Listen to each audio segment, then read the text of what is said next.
You're listening to a Weeby Geeks Network podcast. Another world, another time, in the age of wonder. There was once a dream. You could only whisper it. Anything more than a whisper, and it would vanish. A battle between good and evil. You don't know the power of the dark side. Where shall I find a new adversary so close to my own level? Try the local sewer. You know of the rebellion against the Empire? The Avengers, Earth's mightiest heroes. Peace means having a bigger stick than the other guy. One of these days, I'm gonna have a stick of my own. I'm Groot. Welcome to the Neverland Podcast. The podcast for lovers of Disney, Pixar, Marvel, and Star Wars. I'm glad you're here to tell us these things. Please welcome your host, Jeremy. I thought he'd be taller. Yeah, I can fly. All it takes is faith and trust. Well, if it isn't the Star-Spangled Man with a plan, what is your plan today? Up to Neverland!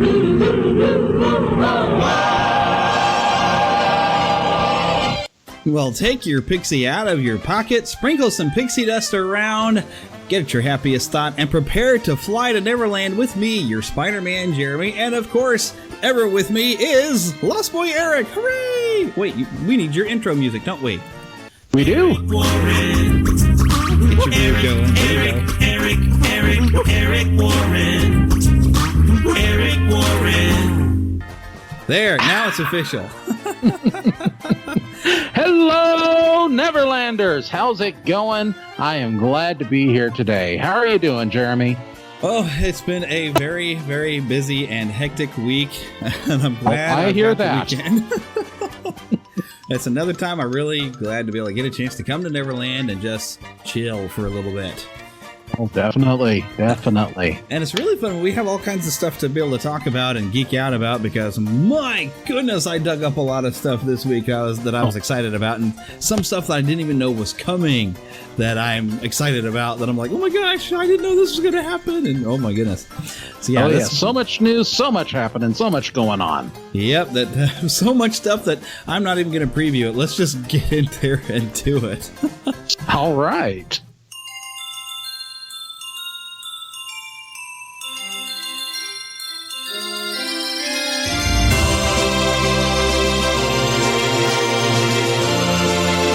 If you're listening at home, you cannot see me conducting the virtual orchestra. Spanning the Disney and geek universe to bring you the best in comics, toys, movies, and entertainment. This is news from around Neverland. And that's pretty much what we're going to have today, is news from around Neverland, because holy cow. This is kind of fun, and this is starting to be old news. This kind of happened last week. But the Pirates of the Caribbean cast, actually, they had gone to Shanghai Disney to do some publicity there, and then they actually went to Paris. I have not heard anything about them coming to the States, have you? Actually, they just had the blue carpet premiere in Hollywood just a day or two ago. And I bet that was similar to like the other movies where they'd have some of the actual ships from the film kind of docked around nearby, that kind of thing? Well, it was in Hollywood, so I don't think that there are too many places to dock a ship. Well, there was some way. I know with the previous films they talked about they were able to do that kind of a thing, where they had the ships where you could check it out. Well, the previous films all had their premieres at Disneyland. So they had the whole red carpet going down Main Street, and they had ships on the rivers of America. But in this, for this film, they have not had that experience. Instead, I believe that they just had their premiere at the El Capitan in downtown Hollywood. Well, that's still a good place. Oh yes, most definitely. So, and I am not too many excited. open bodies of water. Well, maybe, I don't know, could put them on a giant trailer cart kind of thing and roll it. But I don't know how big it is, if you could fit it easily in the street and not block off every traffic that's, I don't know. It would have been kind of a cool thing, but still, doing it to El Capitan, that is kind of... Plus, that seems to be appropriate, actually. Tell Capitan Sparrow that I am looking for him. Yes, with our new ghost pirate, Captain Salazar. Yes, with I believe his first name is Javier. I don't know. All I know is I really enjoy that guy as a bad guy. Ever since the first thing I remember seeing him in was Skyfall, one of the James Bond movies, and he was so creepy. Oh yes, he was such a great villain, and I've seen like some clips of No Country for Old Men that he's another bad guy in that, and he's very scary. He's got this quiet menace that he's very good at. So finding him as the villain in this, that's what got me into the saying, oh, all right, let's go for it. Another Pirates of the Caribbean movie. I'm in, you know. Well, hey, I'm excited for this new Pirates of the Caribbean movie because it does look like it's going back to its roots. Yeah, with Ghost Pirates, a Turner, and a Barbossa. A Barbossa. Yes, that's the Barbossa. Yeah, because I think that's what the second film was missing for me, is not having Barbossa in there. Because the third one, although it's a little weird, the third one at least had some fun. Because I don't know, Barbossa, I just love Jeffrey Rush. He's just entertaining in everything he does, and to me, he's a bit more entertaining than Johnny Depp. Yeah, it'd be interesting to see a Barbossa movie. Oh, I would watch it. I totally would. Because I don't know if I've ever seen Jeffrey Rush play a heroic character ever, but he's one of those other guys who makes such a great villain. You have seen him play a heroic character. I have? When was that? Yes. Nigel the Pelican in Finding Nemo. Right. Well, we didn't see him. We just heard him. Okay. Technicality. But ever since like in Mystery Men when he was Casanova Frankenstein, he was so great.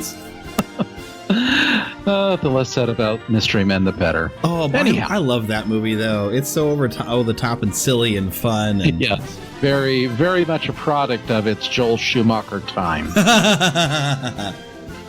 Yes. But, we're getting off track. We are talking about Pirates of the Caribbean, Dead Men Tell No Tales. Do dead men, or perhaps they do tell tales, says Davy Jones. Well, yeah, could be. I may be skipping a little bit ahead here. I know we were talking about the cast being in Paris and having their premiere, but did you know that there really is a dead man in Pirates of the Caribbean? His character was released this week. Was that the Paul McCartney poster? Exactly. We know that Paul is dead from Abbey Road, right? I was trying to say Paul is dead backwards, so you would understand what I was saying. Some of you got that joke, and now the younger people are going to have their parents explain it to them. Well, isn't it great, though, that we've got a dead Beatle that's a dead man telling tales, or so? Yeah. Well, he's just a band on the run. Live and let die. Yeah, well, he's going to try to live and let the ghost pirates die, I think. This movie's only a week away. I'm getting excited for it. Oh, yes. I have no idea, and they have not let anybody know who Paul McCartney is playing. Because you have Keith Richards is Jack Sparrow's father, and he's been making little cameos. So is Paul McCartney gonna maybe be? I don't know whose father he could possibly be, though. Yeah, it's gonna, or even if he is somebody's father, it'd just be really good to see what kind of connection he has, or this character now has, within the Caribbean or elsewhere around the world. Yeah, just awesome. And especially cool is they've got so much makeup on him when you see him in the poster. If they had not released it as a poster, when you watch the movie, you'd probably barely recognize him, except for you can kind of tell the eyes. Yeah, but you got to really be looking to even see those eyes. Yeah, because they got the makeup on there and the eyeshadow and stuff. Which, why do they put eyeshadow on pirates? I don't know. Actually, there is a very good reason for that. Oh, there is. How about that? Same reason that pirates wore an eye mat or an eyepiece. If you notice, when you're in a dark room, your pupils contract, and you can see much better in the dark. If you keep an eye covered and one eye uncovered, then when the eye that's covered needs to be used, you can uncover it and you'll actually see a little bit better because that pupil is already contracted and to take in more light once you've taken the eye patch off. Now, take that just a further step. If you darken the area around your eyes, it has a similar effect where you've got a little less light actually entering in the eye, and so the pupil contracts out a little bit more. See, because I was starting to think, man, maybe like a baseball players used to go through, or sports teams, and they'd put a little bit of a black patch kind of across the high bits of their cheek, and it kind of keeps some of the glare, and it actually almost works almost as good as sunglasses a little bit, apparently. Exactly. That black streak. Exactly. I was kind of thinking maybe that concept. would work. But yep, same concept. Well, there you go. See, eyeliner on pirates isn't as weird as it looks. No, it's still weird. Yeah, it still looks weird, but... Anyways, so did you get to see the streaming video of Happily Ever After over at Walt Disney World's Magic Kingdom? To be honest, I have not had the opportunity. I checked it out this week. I didn't watch it when it was live streaming, but they do have it up on the Disney Parks YouTube channel. And, you know, I saw some people that kind of complained, said there wasn't enough classic Disney in there, blah, blah, blah, blah, blah, blah, blah, blah, blah, all these little nitpicky kind of things. Actually, I really thought it was pretty cool. It's definitely in that same vein of just Disney magic, and the theme being of the Happily Ever After is very similar to the dreams coming true and the wishes that they make in story, and encouraging us to go for our Happily Ever After. And it's really a lot about the journey towards getting to the Happily Ever After. And we got a lot of different characters, and yes, a lot of, you know, the more modern characters of the last, I'd say 20 to 30 years. But there's some Jungle Book, you know, there's some classic characters still in there, and a lot of great projections on the castle, a lot of great fireworks. And I'm not really that keen on the new kind of pop song there at the beginning, but most of the music you hear is actually from Disney films throughout the presentation. So I would love the opportunity to go and get to see this live. I really think it's going to be a great show. It looked really cool on the video. But of course, some of the video they pull back, so you don't get to see all the projections, because they want to keep some magic and mystery for you watching at home. So you have to come to the parks and spend your thousands of dollars to get there, so you can see this whole thing. But I thought it looked very, very cool, and I'm excited to go and get a chance, hopefully, to check this one out, because when I was there in Walt Disney World, we didn't see any fireworks shows whatsoever. We were too busy writing things. So I sorely need to fix that. Now, we did see some parades, and I did see Spectro Magic, which I absolutely love Spectro Magic. And I actually... I guess I would put it as an equal footing to me for the Main Street Electrical Parade, because I've never seen the Main Street Electrical Parade, but I love the music. But the Spectro Magic music was beautiful. So to me, it's like an equal footing. I can love both equally. I just haven't gotten to see the Main Street Electrical Parade, but maybe I'll get an opportunity one day. Well, I'll tell you, once it was announced that the Main Street Electrical Parade was returning to Disneyland, I know a lot of our friends who love Walt Disney World were hoping that a Spectro Magic revival might be on the way. So there definitely are a lot of people who remember and love that show too. So, but I'll tell you, I love the fireworks show, and I love the inclusion of projections as part of the shows. There's nothing like sitting on Main Street and all of a sudden seeing the buildings around you come alive with these projections, whether it be chimney sweeps dancing on rooftops, or worrying about heffalumps and woozles coming to get your honey. They're so spectacular and so amazing to see. I like seeing this use in shows like this. Attractions, that's a different story, but definitely seeing them in shows is a really incredible thing. Yeah, I don't know if they project them down Main Street with this, but they were all over the castle. And they did a lot of neat stuff with the castle on this show, and something you did like stained glass windows and have characters, seem to come out of different areas. And even at one really fun part, the genie comes out and causes one of the spires to launch like a rocket. Oh, goodness. And it was really, really fun. Of course, when you're seeing it from pulled back, you can see that the projection disappears as it actually leaves the spire. But if you were up close to it, I'm sure the illusion works pretty well, if you're the right spot. So I don't know if they were doing anything down Main Street like with the Disneyland 60th anniversary. But golly, I hope they are, because that would be awesome. Oh, definitely. So I gotta love a good projection show, because yes, I agree with you. It's fun. Sometimes a little silly in a ride doesn't always work, but on a show, it's just fun, and it's just entertaining. But okay, we got to talk about some fun. Oh, a quick thing while we're talking about the parks.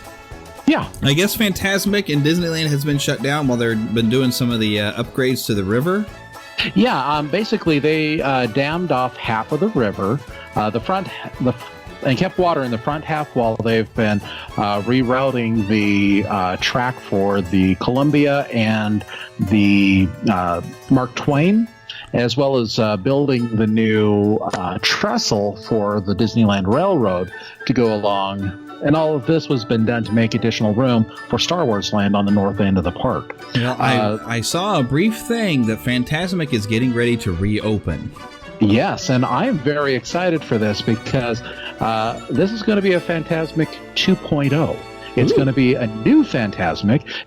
It is going to contain some of the elements, the classic elements that we've come to love over the past 25 years. Wow. But it's also going to be introducing new elements. I've heard that some of the classic scenes that we've seen in the past are certainly going to no longer be part of the show. One of the greatest spectaculars was you would hear this cannon shot, and then all of a sudden the Columbia comes out with Peter Pan and Captain Hook fighting on board it. For this new show, they are going to have the Pirates of the Caribbean take the place of Peter Pan and Captain Hook and Mr. Smee and Wendy and Peter and Michael and John. So changes. I don't know how to feel about that. Only inevitability, but it'll be interesting to see how they now incorporate Jack Sparrow into this show. But that's not the only change. We know that there are other changes that are coming, and we've only got a few more weeks until we find out how this new show looks, what kind of changes there are, and really have an opportunity to view it and see it and fall in love again with this show. Fantasmic really was it was a park-changing experience when it first premiered back in 1992, and to see it come back after not running for about a year and a half now as they've been doing this construction, a lot of people have missed it, and we're really looking forward to seeing this show come back. Yeah, even though Peter Pan, come on, in the Neverland podcast, it's Neverland. We got to mourn the loss of Peter Pan and Captain Hook on the pirate ship. Well, there's still, while that segment may no longer be involved, there's still always a very strong possibility that Peter Pan and Captain Hook may show up in the finale. Oh, good, because we're not the same. So, of course, I've never actually gotten to see the show. Well, the finale, which I certainly hope is not changing. It is Steamboat Willie piloting the Mark Twain with almost all of the characters that have been in the show that far, along with a number of other characters who hadn't yet been seen in the show, all running along the decks of the Mark Twain.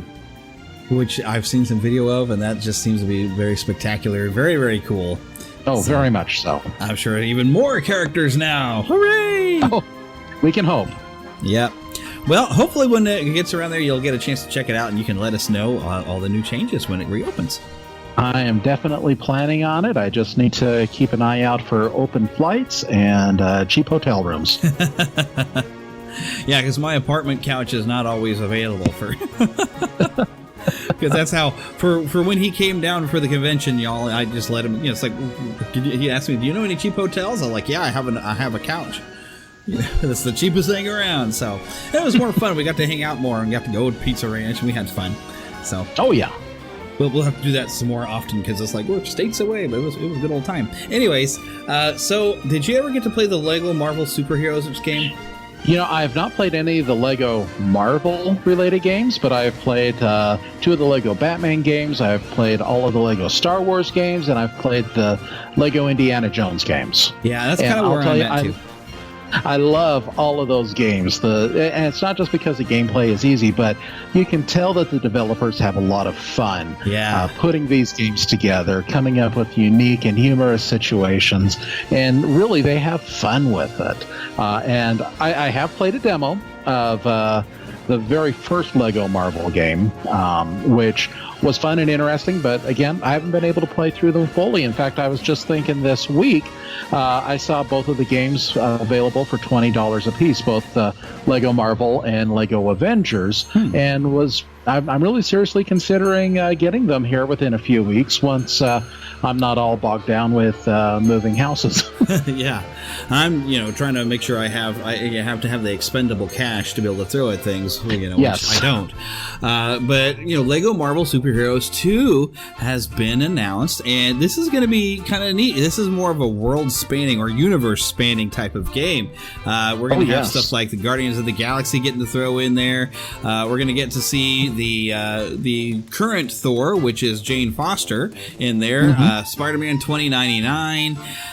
Spider-Gwen getting to make an appearance. There's even an image here of Captain America in cowboy gear. Plus a little bit of a Planet Hulk style Hulk that we get to see in one of these images. So, I mean, this is, instead of just being like the typical Marvel story, this is going to be Marvel Universe all over the place. Doctor Strange, wow, just everything. Yes, I'm excited to see a New York City 2099. Yeah, and I wonder, though, because we see that, Spider-Man 2099, of course, he's been brought back. There's a comic of him running right now. But there was, back in the 90s, there was this big 2099 universe, and they had an X-Men, I think, didn't they? Yeah. Didn't they even have an Avengers, and a Punisher, a Doctor Doom? No, it was Doctor Doom. Yeah. They had, Rampage, and... which was an original character. Yep. That whole 2099 imprint, I guess, was very interesting and a really neat and different take on Spider-Man. Oh, yeah. It was very different. He's managed to make a comeback, but I just wonder if we're going to get to see some of the other characters later. Like in the Lego game, are they going to be around? Well, I'll tell you this. One thing that Lego is great at that these games are great at, are having a good core central cast of characters that you can collect, but they also include quite a bit of downloadable content for a fee to complete your rosters. Yep, and there's a little teaser trailer here on the website. I'm going to hit this real quick.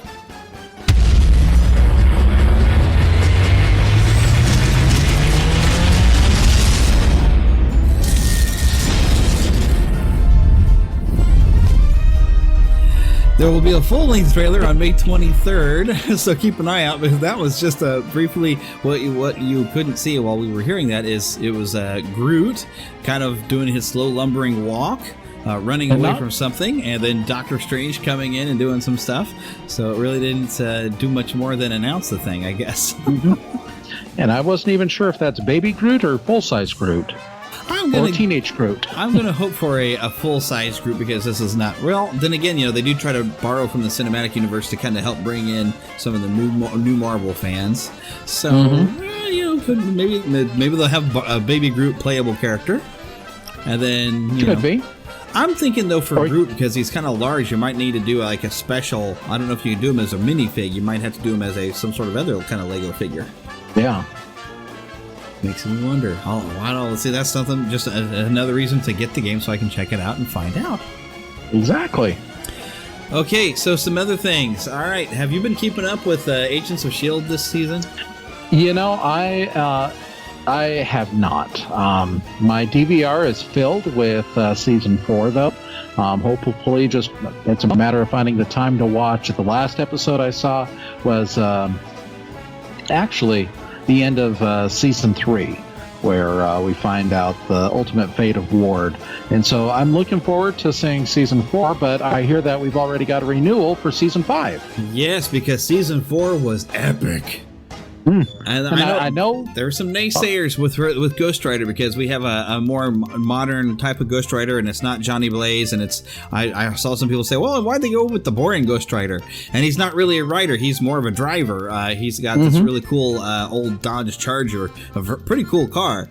So it's not the Ghost Rider we're used to. But he was an interesting character, and having him brought into the season, and then bringing it full circle when they did an Agents of Hydra. And I don't want to get into too much, because I don't want to spoil anything for you, and if anybody's been missing stuff, but they had I've heard about the Construct.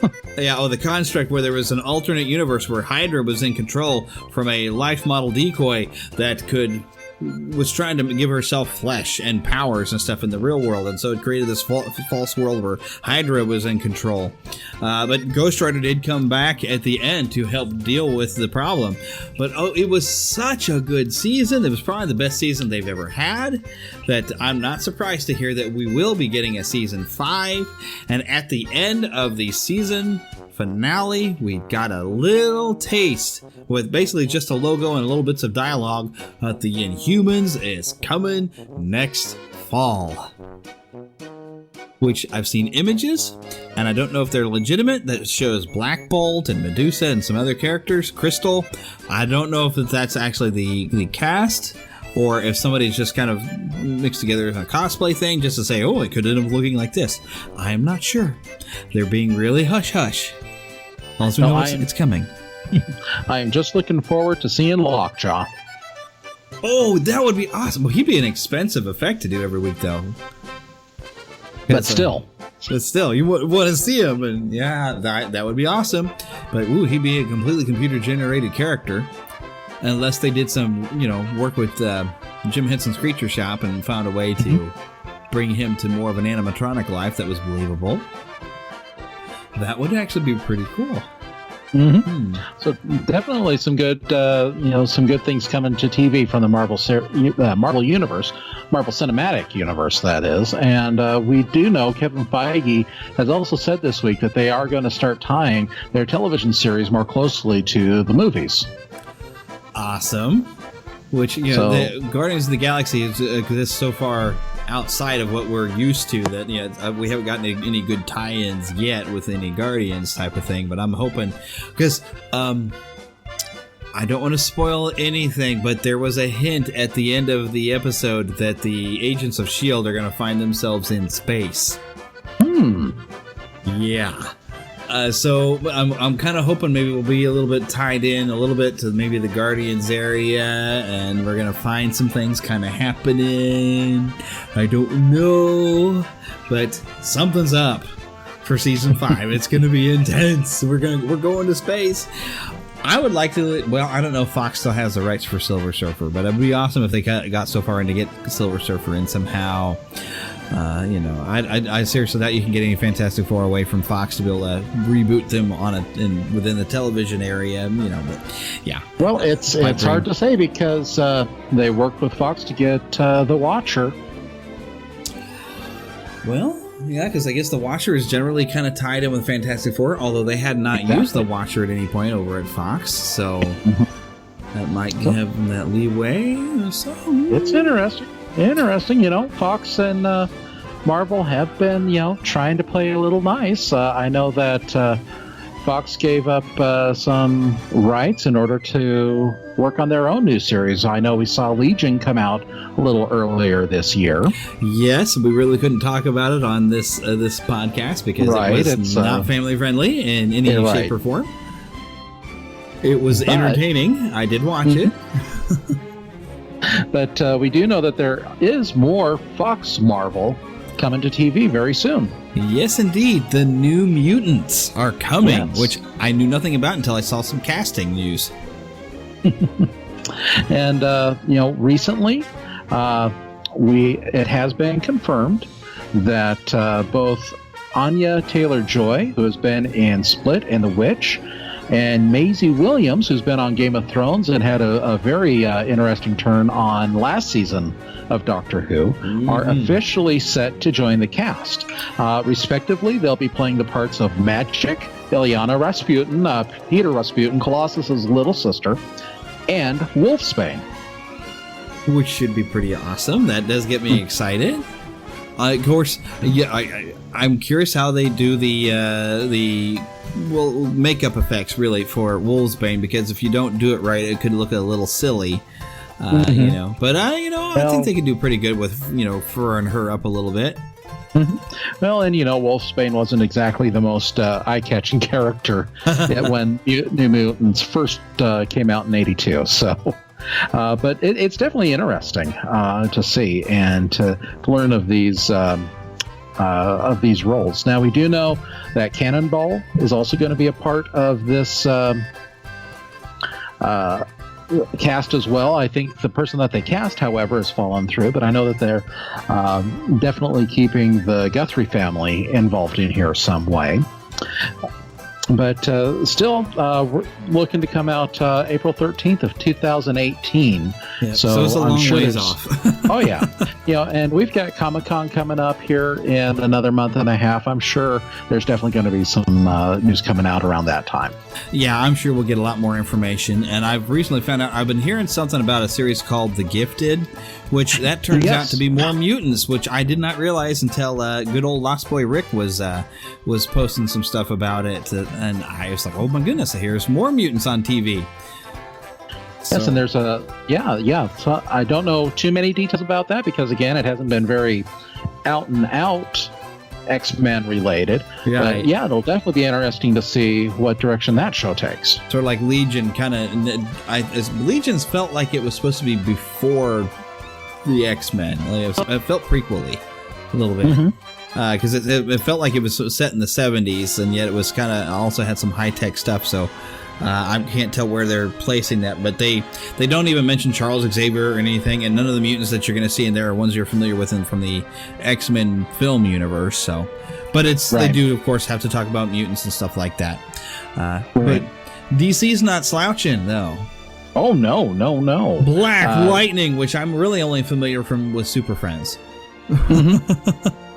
But Black Lightning is going to have a CW series coming this fall. Holy cow. And it's going to be part of the Arrowverse. Yes. Certainly we've got Arrow, we've got The Flash, we've got Supergirl, we've got Legends of Tomorrow, and now Black Lightning. They're just going to have a show every night of the week over there in the CW from DC's universe. Just about. So far, all we've got to see is Cress Williams, who, if anyone has seen Heart of Dixie or even heard of the movie Heart of Dixie, he's playing Black Lightning, and there's a really cool image of him in costume. It doesn't quite have the weird headpiece you might be used to from the old Super Friends show, but it's kind of this cool textured thing with the lightning and stuff going on. I was actually talking to one of my riders as I drive Uber about this, and a Static Shock that used to be, there was a cartoon series of Static Shock, and I know he was fairly popular. Static Shock was Black Lightning's sidekick, so I wouldn't be surprised if we don't see Static Shock making an appearance in the series at some point. Yeah, that makes perfect sense. I know you're not too familiar with the picture that they've put up here, but this is actually pretty much in line with how Black Lightning has looked over the course of the past decade, both before and after the New 52. Awesome. So this is very true to the costume that the character has been wearing. And it looks really, really cool. So I'm definitely looking forward to this because I don't know that much about the character, so it's like new territory for me, just getting to dive in there. Oh, well, there is a little bit of a storyline here from 1977's Black Lightning #1. This I'm taking from superherohype.com. And it says the story follows Jefferson Pierce, a former Olympian who was secretly born with the ability to create and manipulate electromagnetic fields. Although he had abandoned his hometown of Metropolis Suicide Slum after the murder of his father, Pierce returns there with his wife and daughters, taking a job as a high school principal. It is after losing one of his students to the gang violence that threatens the city that Pierce decides to take advantage of his powers. Adopting the identity Black Lightning, he becomes a costume superhero who goes on to serve as a team member of both the Outsiders and the Justice League, which maybe we're getting a little closer to having a Justice League appearance somehow or another on the CW-verse? Maybe. And they're certainly already got a team put together, and there's certainly a lot of crossovers that happen between these shows, so... And the crossovers are always epic. Very, very cool. So, yeah. All right, but now we're jumping from television back to the big screen to something I'm still not excited about. We've got Ruben Fleischer to direct the Venom film, and they have now cast Tom Hardy. They made that sounded like Patrick Stewart. Oh, you think spiders are your ally, but you merely adopted the spiders. I was born in them, molded by them. I didn't see the spiders until I was already a man. But by then there was nothing to me but blinding. The spiders betray you, because they belong to me. You've been waiting to do that the entire podcast, haven't you? Itsy bitsy spider, do you feel in charge? Oh, but yes, so so basically, you've got a couple of guys who've wrote the script, Scott Rosenberg, who wrote Jumanji, and Jeff Pinkner, who wrote The Dark Tower, that's upcoming. Avi Arad is coming to produce, and he's done a lot of producing for, like, the previous Spider-Man films. But I have not seen anything that really connects this to the Spider-Man movies, because Spider-Man is being brought into the Marvel Cinematic Universe for at least a contracted amount of time. And so Sony seems to be wanting to take advantage of stuff that they can pull away from the Marvel Cinematic Universe, which I don't think is right. I think they should, with having the opportunity to bring it as being part of Marvel, I'd love to see, if they want to do some stuff with the Silver Sable and Black Cat, that's great. But don't disconnect it. Especially Black Cat, her entire story is really involved with Spider-Man, and she can branch off on her own later, but I can't get excited, and if Sony is really pulling away from Marvel Cinematic Universe with all these other characters, I'm not wasting my money on it. As much as I would love to see a good Venom, because frankly Spider-Man 3 was not a good Venom, I'm not going for this. Well, all I can say, Jeremy, is calm down. There's no need. Now's not the time for fear. That comes later. And then you can give me permission to die. Exactly. Speak of the devil, and he shall appear. October 5th, 2018, though, is this disaster and this travesty. Oh, that is so coming up so quickly. Yeah. We got it more than a year, but I'm no. Bad Sony. Well, to jump outside of comic books, I figure you've read the entire Narnia series, haven't you? Yes, I have. I've read the entire series once, and then I've got these audio drama versions that I've listened to multiple times. Just love it. And I was worried there for the longest time we were not going to get any more movies, because the movies they've fallen short of how great the books are, although I've still enjoyed them.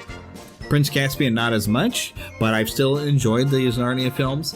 But finally, The Silver Chair is coming out with director Joe Johnston helming it. And you're going to know him from Captain America the First Avenger, Jumanji, Jurassic Park 3, and even Honey, I Shrunk the Kids.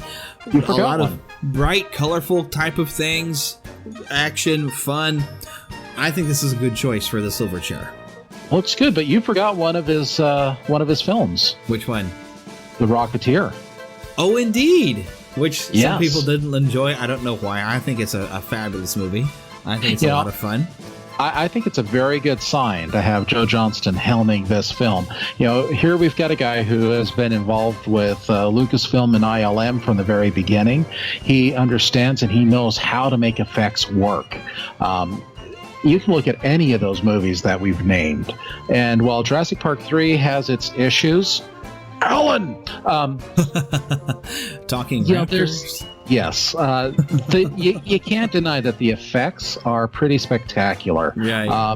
And I can't help but think of, what we saw in Jumanji definitely having some impact on all of the creatures and all of the fantasy elements that make up Narnia and that are definitely a part of the Silver Chair. Yeah. I hope they don't shy away from some of the themes of the Silver Chair, like they have done in some of the previous movies. They've been, because C.S. Lewis, a Christian apologist, he's written a lot of good thematic, books and a lot of theological books and stuff like that. And there's some definite theology he's put into the Narnia books. They're allegorical in a lot of ways. Yes, they are. But that kind of is what also gives the stories their heart. And there's a really nice bit towards the end of the book where we'll just say the villain, I don't want to spoil and say anything, but the villain is kind of trying to cast a spell on our heroes to try to convince them that there is no outside world except for the underground that they're in at the time. And there's some really nice, basically mirroring some theological discussion of faith that comes out in this dialogue here, and I hope they're not going to shy away from it, because it really brings some definite themes, and that is Puddleglum's shining moment really in the story, with Puddleglum, which he'll be one of those characters, kind of like Sadness in Inside Out, where I remember when I went with a bunch of middle schoolers. I was driving a school bus. We did a field trip, and the middle schoolers just didn't like Sadness, but then at the end they loved her. And Puddle Glum, I think, is going to be like that, where because he's such a doom and gloom, but yet he's kind of funny about it, that at the beginning of it, I think people are going to be like, the kids are not going to like him. But as it goes on and they get to know Puddle Glum and he has his moment, everybody's going to love Puddle Glum. Mm-hmm. That's the way I'm seeing this happening. But they have to make sure that moment is in there. Yes. Or they'll lose the heart of the story. Mm-hmm. Now, I'm a little, concerned that they're picking up this series. Was it 5 years after Voyage of the Dawn Treader? Yeah, a long time. So it's I hope that they can keep a lot of the thematic feel that the previous movies had. As far as I know, Walden Media is still producing the film, but certainly we hope that a lot of what has come is going to be carried over and helping to reboot and revitalize this series. Yeah, and I'm really looking forward to getting to see A Horse and His Boy, because that is my favorite. And then we have to go back to The Magician's Nephew, which gives an origin story, which helps understand everything that happens in the last battle. So I'm expecting at least 3 more films, and I'm hoping they all get done, and they all get done well, to this exciting conclusion. And as long as we still got Jim Broadbent now I'm blanking out on his name, Liam Neeson involved. Yes, indeed, because who else would you get to voice Aslan? Morgan Freeman? Exactly. Well, he's already had his mythical Supreme Creator. Yeah, there we go. Supreme Creator role. Yeah, and there's really some stuff that you cannot shy away from when you do The Magician's Nephew. You see Aslan come out and create Narnia. So there's definitely some stuff that you just have to go for. There's going to be people that are like, I see there's some subtle stuff in there and I don't like it. Like, you know what? It's a good movie. Enjoy it. Hey, there was subtle stuff in The Lion, the Witch, and the Wardrobe, though. So yeah, and I'm glad they didn't shy away from some of the stuff, although I don't think it had the punch that it could have. Right. So, could have been a little better, but I still enjoyed that movie. Mm-hmm. But it's time to make a quick trip to the trailer park. All right, y'all. One more time. It don't matter what you look like. It don't nobody gonna sing with me. Okay. The Neverland Trailer Park. All right, now this is going to be a little bit different because it's not a movie. It is on Netflix. It's probably the hardest thing that I've ever worked on. I think of it as sort of a work of art. It's something hundreds of people created. It's a wonderful texture and depth to this world. It was the most work, it was the most difficult, but it was the most fun, it was the most rewarding. And of all projects, it's the one that I'm the most proud of.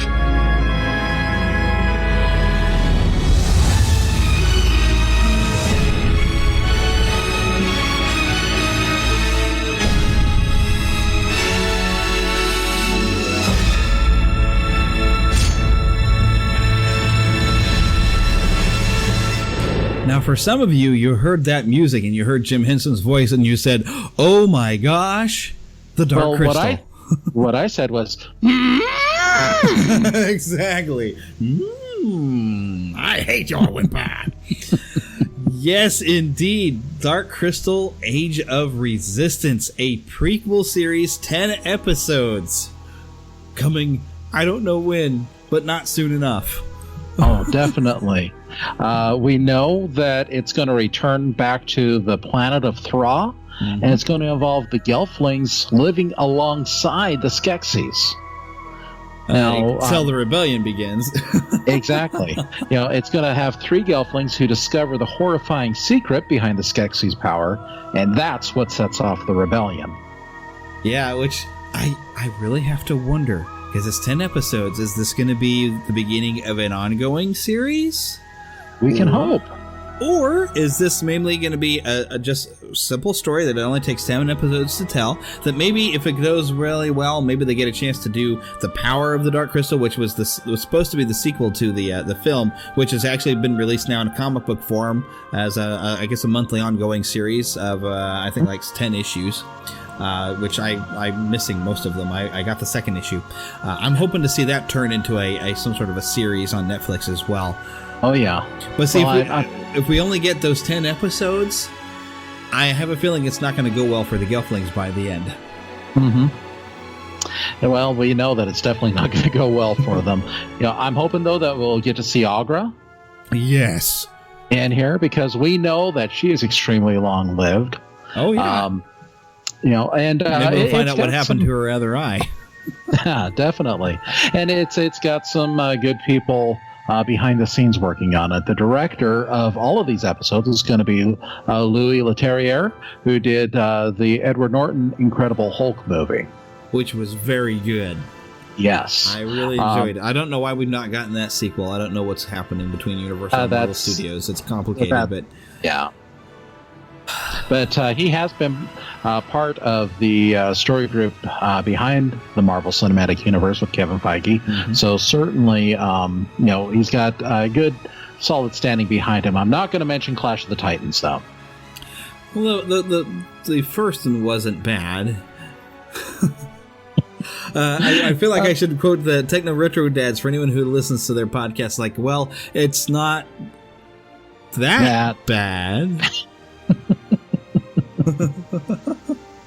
But it's got Lisa Henson, Jim Henson's daughter, as one of the producers behind it, and this certainly, the Dark Crystal was a very personal project for Jim Henson. I recently read the book Jim Henson, the biography, which goes into great detail over the production of this film. And I was actually surprised to learn that it was at the studio's insistence that they included character voices. There was not going to be an English language present throughout the film. It was all supposed to be understood through the actions and the muted sounds that the characters made, rather than dialogue. And you can actually find that version online. Somebody, I think, made even the DVD image. And so I actually have sat and watched that. And it is very, very cool because it's all in subtitles and there's little nuances of story that were different in the original dialogue. So, I mean, it's definitely worth watching, but it's still probably more enjoyable having them all speak English. Because, it really, otherwise, it's just kind of like an art project when you have everybody speaking different language and you have to read it all in subtitles. Oh, yeah. But still, it's fantastic and wonderful that we've got this, puppetry, and everything that the Jim Henson Company has been involved in has just grown in leaps and bounds over the past 30 years. So it's really going to be amazing to see how they use these characters, combining with the technology that they've developed to create something brand new yet so familiar. And I wonder with, they did that series, the reality show, where they were getting some people to join the creature shop. And one of the things they had to do was create a Skeksis. Ooh. So, I wonder if that was part of the intention because they knew this was coming and they wanted some new people who could build and create Skeksis and work some new Skeksis, Or at least work. Yeah, because, at this time, there'd be a lot more Skeksis. They would not all have died away, right? So yeah, through their own battles and fighting each other. So there could be a whole lot more new characters and with the technology. And, we get to see one shot. It looks like the scientist, although he seemed more like a cyborg because he had like a glowing eye thing. Mm-hmm. So we get to see that, yes, this is pure puppetry. If there's any CGI, I'm sure it'll be kept to a minimum just for maybe some background or something like that, or something they couldn't do with a puppet. But I don't know what they can't do with a puppet because these people are geniuses. Oh, yes. And, although without Jim there, I know it's a little different because he was definitely the Walt Disney of puppetry. But, yes. I'm sure there's other really great creative artists that have been working for the Henson Company. They're going to do some amazing things with this. And, I mean, this is one of my favorite movies. I know Steve Swanson says this is the lesser of the Jim Henson films, but Steve Swanson can have his opinion and I have mine. I used to watch this movie every day in the summer. I loved it. It terrified me the first time I saw it because I was really little, but I loved the dickens out of this movie. Mm-hmm. And I'm one of those rare people who actually have one of the limited editions of the CD of the soundtrack, the 2-disc set. Very good. Ooh. Wonderful. Yeah. And like I said, I don't know what more to say about this. I'm really excited to see this project come. There have been rumors for years of the Henson Company wanting to produce a sequel or having something more. There have been comic books, but it's great to see that we're going back to that world and learning more about the history. Oh, yes. More of the history, all the hidden things, all the things we did not know is coming. Mm-hmm. But we got one other thing that'll be kind of fun to talk about. To Disney and beyond. Yeah, we had to have that sounder to move on to the next thing while we're talking about comic books. Well, I thought that you would have been playing Hooked on a Feeling. Oh, well, we're definitely hooked on a feeling because I'm... granted, all right, I know I've heard a lot of the criticism that the new Guardians of the Galaxy Mission Breakout, the redesign of the Hollywood Tower Hotel, it looks really weird and it doesn't quite fit in with the look of things. And it looks like they just kind of stripped out the outside and then covered it with pipes or something. But this is going to be a cool ride. I want to check it out. It's going to be fun. You know it's going to be fun. But something that surprised me at Free Comic Book Day, did you know this was happening with the Guardians of the Galaxy Mission Breakout #1 one-shot comic book? Did you know this was coming at all? Only the day that I saw that it was released. It was one of those surprise things. And, but you know, how many times can we actually tie a comic book directly to the opening of a new ride or attraction? No kidding. And I've heard they do sell some comics in the parks. I bet this comic will be available in the parks for a good long time. I would not be surprised if it were. But this gives the entire story for the ride. Introduces a lot of the different characters. Of course, the way you're going to see Star-Lord in here is more of the blonde head, where Chris Pratt's kind of got lighter brown hair. But this is definitely the blonde, bearded Star-Lord that we might be more used to from the comics. Mm-hmm. But oh my gosh, this is so cool! But you've got a comic book that gives it an intro. Oh, you don't get a whole lot about how the Guardians got captured. They kind of got tricked into these cages there by the Collector, and so they're locked in there. But the story really involves, and what you as a writer is when Rocket, of course, makes a little device to escape his cell and is now out to find a way to release the other Guardians. And just as I kind of expected with the film, you got to see him play with the anti-gravity, or the artificial gravity, rather. Mm-hmm. I kind of wonder what could... Yeah. I wonder what could possibly cause your vehicle to go up and down. Exactly. And, of course, that's exactly what Rocket's doing in here. Is causing some anti-gravity things and messing with everything in the entire area. I don't know what sort of visuals you're going to get to see, but in the comics you have all these different alien creatures that are stuck in boxes that are now going to be floating around. And, with the opening and closing of the elevator doors, I can't even imagine all the fun things that they could put for you to see as you're going up in the main elevator. And hopefully you're still going to get to float through a weird lobby thing before you're getting launched like crazy. Well, that floating through a lobby really isn't part of the Disneyland version of really? Tower of Terror. Yeah, that's exclusively the Walt Disney World version. At Disneyland, you've actually got a couple of floors where you see a little movie to help explain what was going on with the Tower Hotel and explain why it was haunted.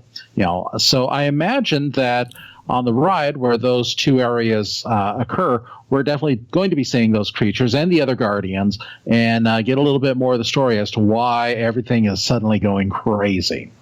And that's all apart from the little opening towards while you're still in the queue where Rod Serling would come out and explain this was the Hollywood Tower Hotel and something horrible happened here, and go ahead and get on the ride from this point on. So we're still going to have an opportunity to get to know the story as you're waiting in line, and even once you're on the ride, they're going to find those ways to make those story elements change as needed. We also know that as the ride is going to have different ending videos as well. So a lot of what happens within the ride, and you can certainly tell from the comic, there's a lot that's going to be going on. Your ending's definitely going to be different, kind of like Star Tours. Very cool. Especially in the comic, you got an appearance by Mantis, which her comic book version is very different from the film version. I don't know a whole lot about the character, but I've been seeing a lot of articles about, wow, they really changed her a lot. So.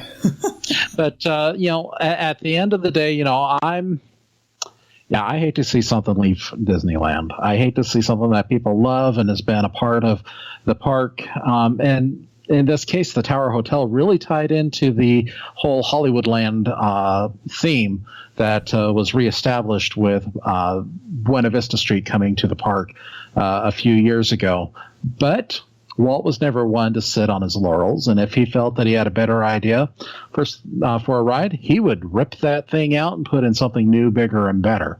I know a lot of people are concerned, is this something new, bigger, and better? I know that Disneyland Resort has big plans for that section of California Adventure, and something had to start. You have to have one domino fall before the rest of the area is going to match the same style and look. So, hey, I'm looking forward to this, and I really hope to have the opportunity to ride it soon and share it with everyone out there. Yeah, I kind of wonder, in the area that this sits in Disney's California Adventure, if they could potentially build into an area and create kind of more Marvel type of, meet and greets. Because, we were about to, on the 26th, which also is my birthday, and John Wayne's birthday, and the day after Star Wars was released 40 years ago. Anyways. You got a birthday coming up? Yes, I do. But that's also going to be the day that the Guardians of the Galaxy Mission Breakout opens to the public. Yeah. And also, it's the beginning of this big Marvel summer event that's going to be going on all summer in Disneyland and California Adventure. With dance parties with Star-Lord, meet and greets, and all kinds of fun. But I wonder, though, if they could maybe build in some more Marvel stuff kind of in that area that would not, that maybe could be separate from Buena Vista Street somehow, so you don't lose Buena Vista Street. But maybe you can have a more Marvel presence later. Well, here's the thing. The tower is actually set back and behind most of the Hollywoodland area. In fact, the only Hollywoodland element that's closest to it is the Hyperion Theater, which you have to pass by as you go back to that area of the park. The one thing that really has tied it together is the tower is also the first and final stop of the red car trolley that goes back and forth. And so that's, a lot of people are kind of concerned because that's what tied the whole area together. But the expansion plans for that part of California Adventure go out further back behind the tower. And certainly you've got a walkway that the Imagineers, I'm certain, are going to find a way to merge and change the theming so that it matches this Marvel area. The rumors that I hear is that Hollywoodland is going to be, as a whole, is going to become much more Marvel-centric, moving from, say, a Marvel studio, where you can see, backlot type of stuff that would be involved with a Marvel movie, into more of a Marvel land as you walk further back into the area. Which I would not be opposed to. I think that would be pretty fun. Being the Marvel guy that I am, So there's still a lot of work and a lot to happen before we're at that point. But I'm confident that the Imagineers have got their plans to make this building, which currently does stick out like a sore thumb, that they will find a way to make it tie in closer to the park, especially as we look at expansion and what they're doing in the future. Yeah, and they're definitely not opposed to doing some kind of odd things like in Epcot, putting in a Frozen ride, and now there's going to be something potentially Guardians of the Galaxy being put into Epcot, maybe replacing the Universe of Energy area. I think that's just going around as rumors. I don't know if anything's been confirmed, but I've been hearing some stuff about that because Guardians of the Galaxy is not rumor over at Universal. You know who started the rumor? I know who started the rumor. It was Stupid Judy. Who's Stupid Judy? Oh, she's one of the characters in Universe of Energy. Oh, okay. Our Disney World friends will understand that reference. Yeah, I guess so, because I didn't ever get on that ride. We didn't spend much time in Epcot because our feet were killing us when I was there. So I really missed out a lot apparently at Epcot. But you know what? There's so much coming to the parks. Again, I'm excited to see what this revamp of the tower is going to look like and where it's going to take us into the future. So I'm really excited for this. Yeah, so it should be a lot of fun, and it's still basically the same ride. It's just different theming, and I'm sure you're still going to have a video at the beginning, but it might be Rocket trying to say, "Hey, I need your help to free the other Guardians," and they can even usher you in. Maybe they could have somebody who's playing as the Collector, because in this comic you see him bringing people in like a museum to come and see his exhibits. And I could imagine being a guest and you've come through the queue and you're attending the Collector's Museum Gala. Exactly, which is exactly what it is. Yeah, and so then suddenly, on one of the screens, Rocket pops up and says, "Hey, I need your help to free the Guardians." And suddenly you're in this great adventure, which, oh my goodness, that sounds really cool. And I intend to get myself out there and check it out when the first chance comes. Which I don't know when that's going to be, but I'm going to get my chance. Hey, we'll get you out there. Yes, and then it'll be awesome, and I will get as much footage of whatever I can, and just so you can all see me do stuff too. So, but I guess we better start wrapping this up here because we've gone on for our allotted hour of podcasting goodness. So, well, can you tell us how we can become, or how anyone out there listening can become a Neverlander? Well, yeah, it's actually part of I wonder if anyone actually still ever listens to this sounder. But we tell everything in the world. I mean, but I'm going to go through it all before I play the sounder just because. But yeah, if you go to neverlandpodcast.com, there's a section there on the top black bar menu where you can go and join the Lost Boys or Pixies, because girls never get lost. They're too clever. So they become pixies here. And you can choose an official name for yourself, a good nickname. Send it to me and tell me why you chose that nickname, which reminds me, did I forget Tom Cool added to the list? I need to update the website. I was so busy with school and stuff that I don't think I got around to it. And I got a bunch of videos I need to do too. So much to do. I know I'm falling behind. I'm a bad podcast host. Well, you know how we can get people to listen to the end of the show. Now, I'm not saying we're doing this week. I'm not saying we're doing it next week, but it might be time for us to incorporate another contest to see if anyone's listening to the end. Yeah, it could happen at any point. I don't know that I have any plans for anything right now, but Eric may have some sort of thing he's thinking to do. He's going to drop some knowledge on me later. Who knows? You never know. Yeah, but also make sure you support us on Patreon. I need to update Patreon to maybe do some different tiers and levels for things, but we do appreciate the support there. Also, I have a brand new shop with TeePublic. So if you go to the Neverland Podcast website, you can find a link for our Patreon. Also, you'll find a link that says shop up there on the page. That'll take you straight out to our TeePublic page. I have new logo, medium logo, and old logo. Medium logo being, I guess, the one where it was just the text there for a while, but any type of logo that we've ever used, I have a shirt of it. I even have the Evil Land Podcast logo available if you so want a shirt of that, which I think I'm going to get one of those myself and wear it in October. Because I don't know, in October that ghost host may come back and cause Evil Land to happen, but maybe we can keep him under control and he won't kidnap me this time. Well, that was quite the month. Yes, it was. I was trapped in weird places that we won't talk about. But just don't start spitting up any slugs. Ew. But I guess we can play that ending sounder and we'll wrap this up and we'll see you all next week. Thank you for listening to the Neverland Podcast. We invite you back next week for more fun and adventure. Until then, remember to keep a pixie in your pocket. It's that young at heart, positive attitude that you can share with others. And remember to visit our website at neverlandpodcast.com. There you can find links to our news page, our shop, our contact page, where you can easily send an email to podcast@neverlandpodcast.com. You can also find our Neverlanders page, where you can find out how to become an official Lost Boy or Pixie, because girls are too clever to get lost. Become a real Neverlander.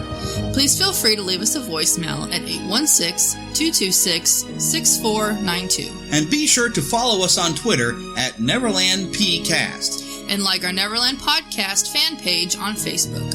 We also have a group on Facebook for you to join. We also appreciate your support to keep the Neverland Podcast up and running. Visit patreon.com/Neverland Podcast to donate to keeping the pixie dust alive. Copyright content featured on the Neverland Podcast is copyright of their respective creators and used under fair use license.